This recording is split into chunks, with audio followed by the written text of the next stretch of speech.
Opera singers are the passion of my next guest, Fiona Hamilton, who co-founded the charity Opera Prelude over 10 years ago with opera singer Adriana Festeu. Since then, the Prelude story has grown considerably, helping many exceptional opera singers. This Saturday, after months without any performance, they are holding a showcase concert for young artists at St Mary's in Henley and have now opened an online emporium to support opera singers through the pandemic. Let's find out more. Fiona, welcome to Tea Time with me, Ali Monjack. It's lovely to see you. Thank you, Ali. It's lovely to be here. Good. So it's been a very strange time for everybody, hasn't it? As we've just been discussing before we went on air, it really has, you know. I mean, what a strange time, especially for performers at Opera Prelude.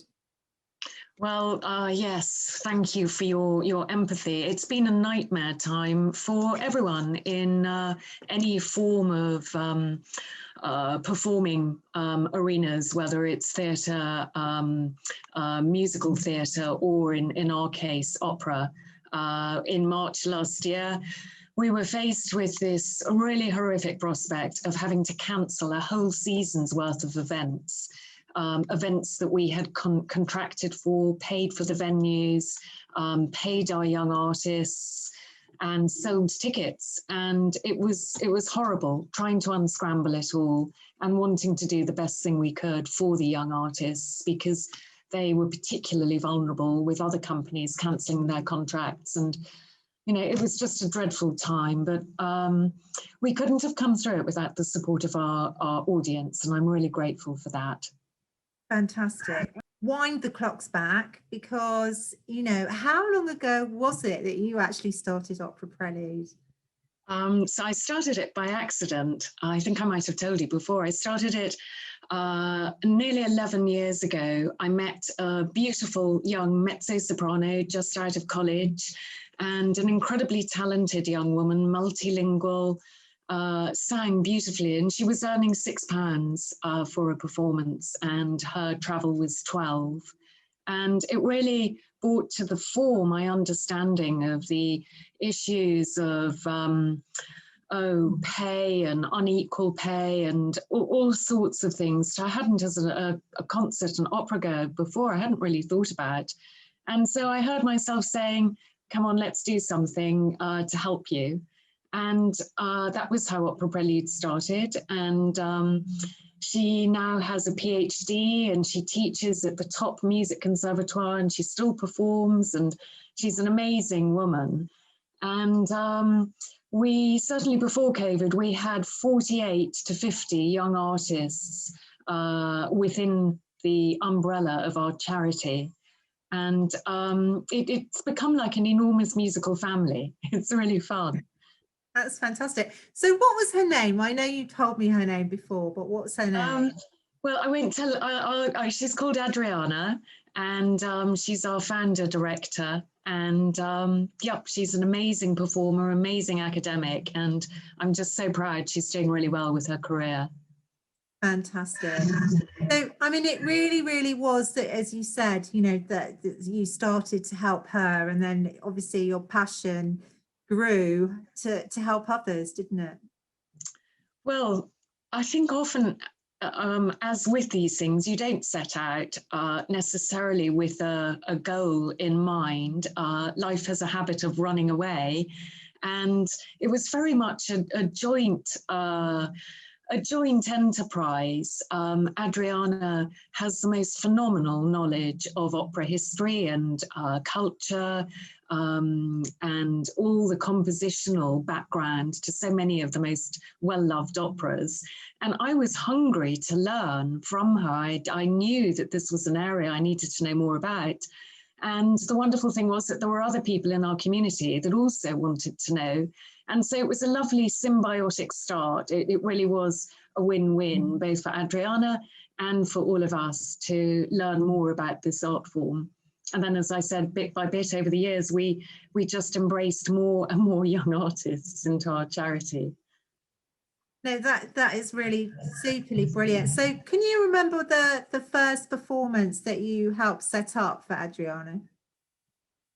Well, we started with a 6-week lecture recital series on the history of opera, and we would meet once a week, as I say, with a group from our local community, and she would talk and sing her way through 400 years of opera history. It was phenomenal. I mean, as I say, she's the most remarkable young woman. And that was so much fun. We then did a series on women in opera. And on the back of that, another soprano joined us, and then a tenor. And, you know, as I say, before we knew it, our family had expanded considerably. Yeah. I mean, normally before COVID, because, you know, you've now been going for 11 years, how many events and workshops and performances would have been organised through Opera Prelude in a normal year? Gosh, that's such a nice question, Ali, and a bit of a poignant one. We used to organise 75 plus concerts, lecture recitals, outreach work with the elderly, basically 75 opera events a year, and the whole lot had to stop.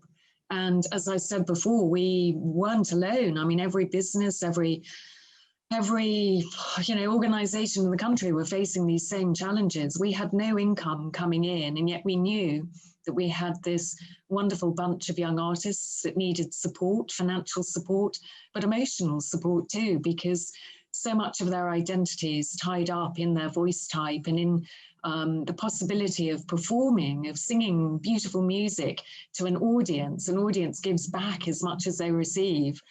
And when all of that stopped, we knew that we owed it to our young artists and to our supporters and to our donors to somehow try and keep going. Yeah, I understand. And it's been quite a challenge, hasn't it, over the last year for you, definitely. So, I mean, what was the first thing that you did? I mean, how did you go about it? You didn't just get rid of every single performance, surely. Did you manage to reorganize some for last summer, or how did that work outside? Well, again, thank you. In March, we were faced, as everybody was, with very, very frightening and bleak circumstances. And initially, we thought that this would be relatively short-lived. And as the weeks and months rolled on, it became more and more clear that the pandemic was taking a terrifying hold. So we cancelled our summer season. That must have been about 30 events, which was terrible. And we still managed to pay all of our young artists. And then in August, I think it was we were in between a lockdown or something. We have an absolutely wonderful young tenor called Richard Dowling, who's doing really well with his career too. He sings with English touring opera, and he's just a great guy.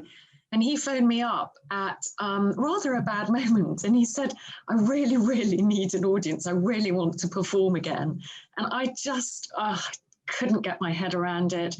I was exhausted and stressed by trying to keep everything going anyway without trying to do some madcap performance.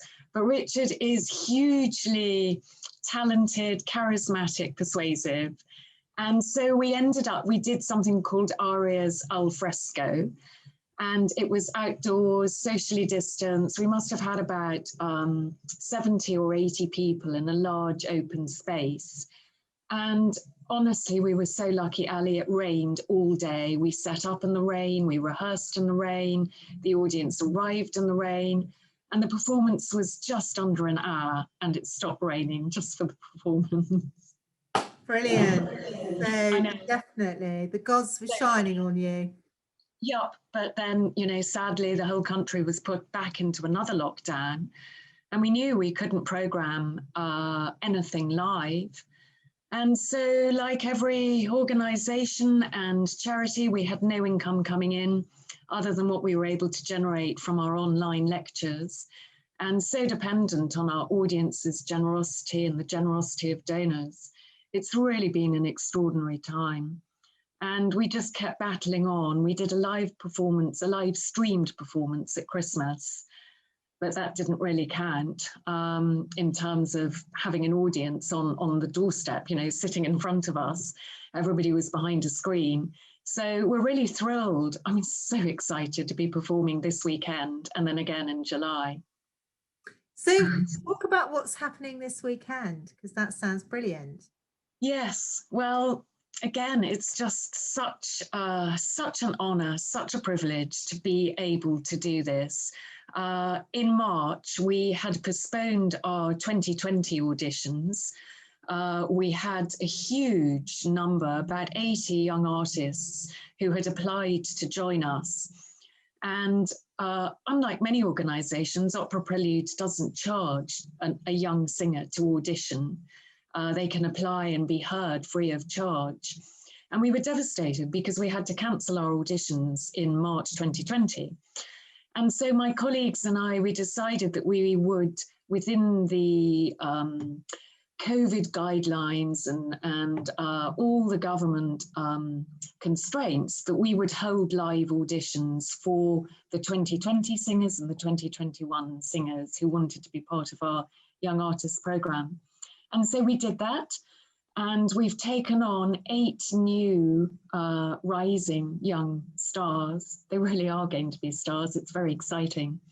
And the concert that we have on Saturday in Henley on Thames, it's a showcase performance. It's basically introducing these wonderful young artists to our audience and giving them the opportunity to be fairly paid, to perform again. I mean, both of which are absolutely invaluable because they, like our organisation, they've had very little income and very few opportunities to sing. No, absolutely. So where is it in Henley on Thames? I mean, obviously other people can't come because we're still... Yes, they can. Can they? They can. It's in a church. So it's in St Mary's Church, just as you come over the river into Henley. It begins at 7 o'clock in the evening, and we're operating within the government guidelines and the guidelines of the church, but yep, we have social distancing. We're operating at, I think it's 40% capacity or something.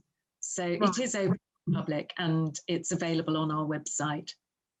So obviously, you know, you would still have to book tickets online. You can't just pitch up at St Mary's Church. Absolutely. Yes, please. Thank you. Yeah, fantastic. So let's just briefly talk about these 8 wonderful new artists then. So opera singers. What's their names?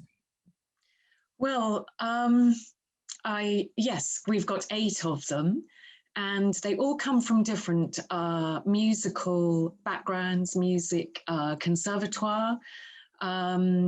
We've got 2 sopranos. We've got 3 mezzo sopranos, 1 tenor. The tenor voice type is the hardest voice type often to find. I don't know why. They seem to be really thin on the ground. And then we have 2 baritones as well. And all their biographies, their photographs, everything are on our website if somebody would like to find out more about them. Oh, lovely. No, we'll do that. That's incredibly exciting. So is that that's the voices of new talent, really? So that's this Saturday. Well, thank you. Yes. Yeah. So that's fantastic. So what else have you been doing now to survive this whole COVID? I'm not going to say nightmare as such situation, you know, because it is a situation. I think that's right. Yeah. Well, once we had come through the initial challenges of unscrambling an entire summer season, we gave grants to those in the greatest need, who needed the most support. We actually handed money to them, which was, it was a big commitment because we are a very small charity and I work as a volunteer, as you know, but we just felt that we had to do that to help them. And then, as I said, we transformed our strategy. We now present weekly online events. And then this year, which we're really excited about. My colleague and I, we both come from retail backgrounds, and some other opera companies like the Royal Opera House, they have a shop attached, so does ENO. And so we decided that it would be fun, a bit mad, to open an online shop to support the work of our charity further. And we have teamed up with really interesting British craftsmen and women, making unique, unusual, eclectic, sustainable gifts and sometimes music-related items, handmade cards, and then some of our young artists also to try and earn money who started businesses. So there's a wonderful soprano called Emily, and Emily is making chocolate brownies on our website. They're absolutely delicious. And she's also doing shortbread. There's an incredible mezzo-soprano called Amy, and Amy's got a beautiful voice. She used to sing for us often.